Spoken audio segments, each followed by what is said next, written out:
बिस्मिल्लाहिर्रहमानिर्रहीम। अस्सलाम वालेकुम व्यूअर्स, उम्मीद करती हूँ आप सब लोग खैरियत से होंगे। तो आज मैं आपको रेसिपी दे रही हूँ शादियों वाले देगी आलू गोश्त की। तो व्यूअर्स, अगर आप मेरी इस रेसिपी से अपने घर में होने वाली दावत में ये वाला आलू गोश्त बनाएंगे तो यकीन करें कि सारे मेहमान ये समझेंगे कि आपने किसी मशहूर पकवान से खाना बनवाया है। और जब उन्हें पता चलेगा कि ये सालन आपने बनाया है तो वो रेसिपी पूछे बगैर नहीं रहेंगे। तो व्यूअर्स, आप ये देख रहे हैं कि कितना ज़बरदस्त सा दाना आया है सालन में और कितना परफेक्ट इसका शोरबा है और इसकी कंसिस्टेंसी है बिल्कुल ऐसी जैसे देगी आलू गोश्त की होती है। और आप इसमें ऑयल, इसका कलर सब ये देखें, बिल्कुल शादियों वाले देगी आलू गोश्त वाला है। तो अगर आप चाहते हैं आपका रिज़ल्ट अच्छा है तो आप शुरू से आखिर तक रेसिपी देखिए। तो ये देखिए, मैंने ली हैं 5 अदद प्याज, मीडियम प्याज, और मैंने 1 किलो मटन लिया है बग़ैर हड्डी का। 2 सर्विंग स्पून मैंने घी के इसमें डाले हैं। तो व्यूअर्स, आप ये देखिए कि मैंने 3 प्याज बचा ली हैं और 2 बड़ी प्याज़ें जो हैं वो मैंने काट कर फ्राई करने के लिए तेल में डाल दिया। आप तेल और घी दोनों यूज़ कर सकते हैं। अगर आप घी यूज़ करें तो इसका ज़ायक़ा बहुत अच्छा आता है। तो ये देखिए, आपको यहाँ पर प्याज हल्की आंच पर फ्राई करनी है। थोड़ा पेशेंस से आपको काम लेना पड़ेगा, यहाँ पर थोड़ी देर लगेगी, क्योंकि अगर आप तेज़ आंच पे प्याज को फ्राई करते हैं ना तो अंदर से प्याज कच्ची रह जाती है और ऊपर से वो जली जली सी हो जाती है और सालन में वो ज़ायक़ा नहीं आता जो हमें चाहिए।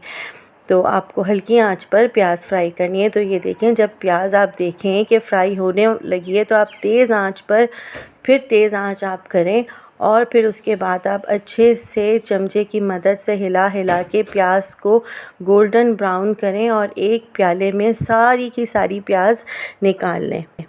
तो व्यूअर्स, अब आप इस पैन के अंदर सारा गोश्त डाल दें। गोश्त मैंने बोनलेस लिया है मटन का। आप चाहें तो इसमें बकरे की नलियां भी डलवा सकते हैं, हड्डियां भी डलवा सकते हैं। तो ये देखिए, आपको गोश्त को अच्छे से फ्राई करना है घी के अंदर या ऑयल के अंदर। जितना अच्छे से आप गोश्त को फ्राई करेंगे इसकी बिसांद, इसकी स्मेल ख़त्म हो जाएगी। तो अब मैं इसके अंदर डालूँगी 3 टीस्पून भर भर के पिसे हुए अदरक लहसुन के। और ये देखिए मसाला, 2 टीस्पून मैंने लिया है लाल मिर्च, 2 टीस्पून पिसा हुआ धनिया और 1 टीस्पून मैंने लिया है नमक का। इनको आप अच्छे से भूनें। लाल मिर्च, नमक आप हस्बे ज़ायक़ा, हस्बे ज़रूरत भी डाल सकते हैं। हल्दी मैंने इसमें इसलिए नहीं डाली कि हल्दी देगी क़ोरमे में नहीं डालते, क़ोरमे का कलर जो है वो चेंज हो जाए, वो जो ख़ास कलर होता है देखिए क़ोरमे का, वो कलर नहीं आता। तो अब मैं इसमें डालूँगी 1 कप भर के पानी का। अच्छे से इसको भून लिया है मैंने, पानी का 1 कप भर के डाल दिया है, क्योंकि अब हमें गोश्त को गलाना होगा अच्छे से। और अगर आपको पानी कम लगे तो आप पानी और भी डाल सकते हैं गलाने के लिए। तो अब मैं इसमें डालूँगी 3 अदद प्याज जो हमने बचाई थी। उसमें आप अगर प्याज आपको कम लगे, अगर छोटी प्याज है तो आप और भी प्याज ले सकते हैं। तो आपको प्याज को मोटा मोटा करके काट के डालना है। इस प्याज की बहुत इम्पोर्टेंस है इस क़ोरमे में, ये बहुत अच्छी ग्रेवी बनाने के काम आती है। कच्ची प्याज का एक अलग ज़ायक़ा होता है और फ्राई की हुई प्याज का एक अलग ज़ायक़ा होता है। एक जोश आने पर इसको ढककर तकरीबन 2 घंटे के लिए के गोश्त अच्छे से गल जाए। तो ये देखिए, मैंने ड्राई मसाला लिया है। अब आप ये गौर से देखें, ये मसाला बहुत इम्पोर्टेंस रखता है। ये जो आप इलायचियाँ देख रहे हैं ना, ये मैंने शान मसाले या फिर नेशनल मसाला, किसी भी बिरयानी मसाले के क़ोरमे से मैंने ये इलायचियाँ निकाल ली हैं, क्योंकि आजकल इलायचियाँ बहुत एक्सपेंसिव है। 6 से 7 अदद इलायचियाँ हैं, दालचीनी है, 1 टीस्पून ज़ीरा है, 1 टीस्पून लौंग मैंने ली है। और ये बड़ी इलायची भी मैंने मसाले के डब्बे में से निकाली है, क्योंकि मसालों के डब्बों में, जो पकाने वाले मसालों के इंस्टेंट डब्बे होते हैं, उनके अंदर काफ़ी सारी इलायची होती है, खुशबू होती है।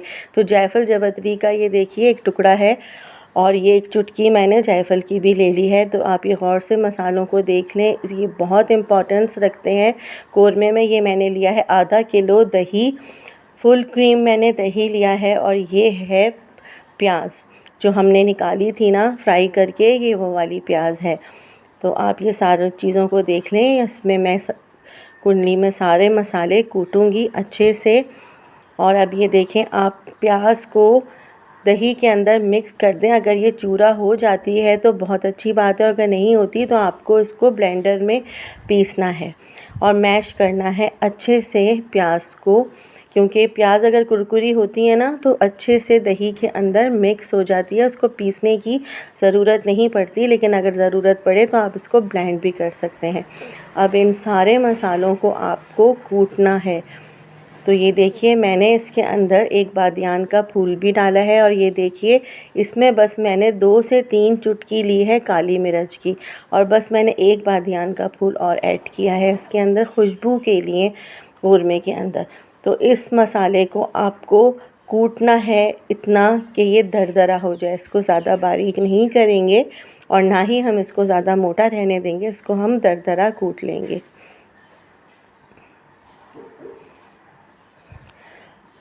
तो ये देखिए व्यूअर्स, मैंने लिए हैं आधा किलो आलू, और एक आलू के मैंने कर लिए हैं 2 टुकड़े। इनको मैंने छीलकर पानी के अंदर पैन में डाल दिया। मैं इसके अंदर डालूंगी थोड़ा सा फूड कलर, ये ऑप्शनल है, अगर आप डालना चाहें तो आप डाल लें, और अगर नहीं डालना चाहें तो नहीं भी डाल सकते। दरअसल ये देगी कौरमे के आलूओं को मैंने एक कलर, अच्छा सा कलर देने के लिए दिया है। अब मैंने इसको अच्छा सा पैन में बॉईल कर लिया है, और ये देखिए ये बॉईल हो गए आलू। और अब सारा कुटा हुआ मसाला ये देखें सामने, और इसके अंदर से आपने सारे इलायची के टुकड़ों को निकाल लेना है। तो ये देखिए पैन के अंदर पानी बिल्कुल खुश्क हो गया है और ऑलमोस्ट गोश्त गल गया है। मैंने 1 कप पानी का डाला था, लेकिन इसको आते जाते आपको चेक भी करना है कि ये लगे ना। अगर पानी कम लगे तो आप और भी पानी डालकर गोश्त को गला सकती हैं, लेकिन मेरा ये 1 कप बिल्कुल काफ़ी हो गया। अब मैं इसके अंदर डालूँगी आलू।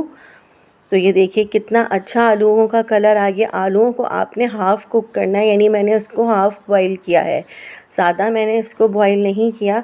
तो ये देखिए जो प्याज का और दही का मसाला है, जो हमने अच्छे से ब्लेंड किया था, या फिर अच्छे से मसल के प्याज डाल दें आप, तो ये मैंने सारा डाल दिया है पैन के अंदर।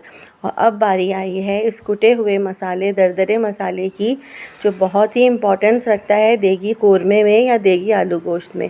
अब हम इन सब चीज़ों को अच्छे से मिक्स कर देंगे। और ये आप देख रहे हैं कि मैंने चूल्हे की आंच जो है ना एकदम तेज़ कर दी है। आपको चूल्हे की आंच बहुत ज़्यादा तेज़ कर लेनी है, हल्की आंच नहीं रखनी। इस स्टेप में आपको काफ़ी तेज़ आंच पे इस मसाले को फ्राई करना है। आपको इतना ज़्यादा इस मसाले को पकाना है तेज़ आंच पर कि तेल जो है ना वो ऊपर की तरफ आ जाए। ज़्यादा इस मसाले को मैं नहीं भूनूंगी, सिर्फ तेज़ आंच पर मैं उस वक्त तक पकाऊंगी जब तक इसमें अच्छे से तेल नहीं ऊपर आ जाता और ये अच्छे से, ये देखिए, दाना नहीं छोड़ देता। तो ये देखिए इतनी अच्छी सी खुशबू आने लगी है, पूरा घर महक रहा है।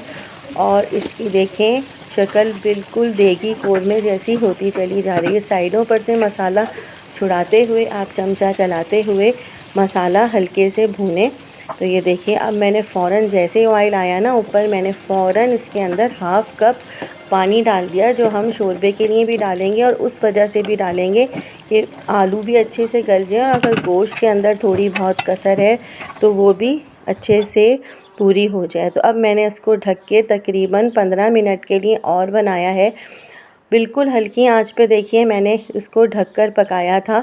तो आप ये देखें कि ऊपर ऑयल कितने अच्छे से आ गया है, और कलर भी आप देखें कितना खूबसूरत सा लग रहा है। और ये देखिए अंदर दाना भी नज़र आ रहा है। तो व्यूअर्स, अगर आप मेरी इस रेसिपी को स्टेप बाय स्टेप फॉलो करेंगे तो यकीन करें कि बहुत ही अच्छे रिज़ल्ट्स आएंगे, और बहुत ही मज़ेदार सा आपके पास आलू गोश्त का कौरमा रेडी होगा। तो ये देखिए व्यूअर्स, एक दफ़ा आप और देखें कि कितना अच्छा परफेक्ट दाना आया है, कितना परफेक्ट ऑयल है इसका, और परफेक्ट तरीके से हमारा ये कौरमा, आलू गोश्त का देगी कौरमा रेडी हुआ है। तो व्यूअर्स, अगर आपको मेरी ये रेसिपीज़ पसंद आ रही हैं तो प्लीज़ कमेंट्स में ज़रूर बताइए कि आपका ये कोरमा कैसा बना और मेरी सारी रेसिपीज़ जो आप ट्राई करते हैं कैसी बनती हैं। और अब मुझे इजाज़त दीजिए। सब्सक्राइब करना बिल्कुल मत भूलिएगा। मुझे दुआओं में याद रखिएगा। अपना बहुत ख़्याल रखिएगा। अल्लाह हाफ़िज़।